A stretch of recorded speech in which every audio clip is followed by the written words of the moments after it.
नमस्कार दर्शक बंधु आज आर गोटे नुआ वीडियो के आपन को बहुत बहुत स्वागत। दर्शक बंधु इहादे आसला गोटे बड़ खबर जेनटा स्कूल और कॉलेज छुट्टी के नहीं करी छात्र छात्री मान आसला गोटे खुशी खबर।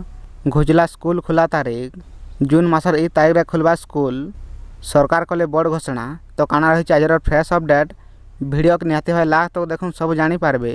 दर्शक बंधु गणशिक्षा विभाग तरफ चलित शिक्षा वर्ष लगी एकाडेमिक कैलेंडर प्रकाश पाइथिला। सेतिरे कार्य दिवस मूल करी छुट्टी और पढ़ा समय सबू प्रकाश करा जाइथिला। एकाडेमिक कैलेंडर अनुसार मे 6 तारीख रु जून 19 तारीख तक खरा छुट्टी लगी स्कूल बंद रही।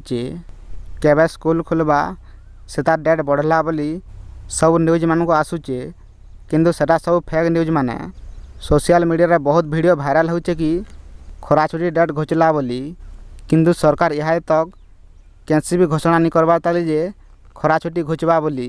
मे 6 तारीख जून 19 तारीख तक खरा छुट्टी जारी हेबा बोली घोषणा होता किंतु 19 तारीख पर जदि खरा एंता जारी रहबा बेले आपनकर खरा छुट्टी बढ़ी पारे किंतु सरकार तरफ यहाँ तक खरा छुट्टी बढ़वा बोली कैंसी भी डेट घोषणा नहीं हेबार ताली।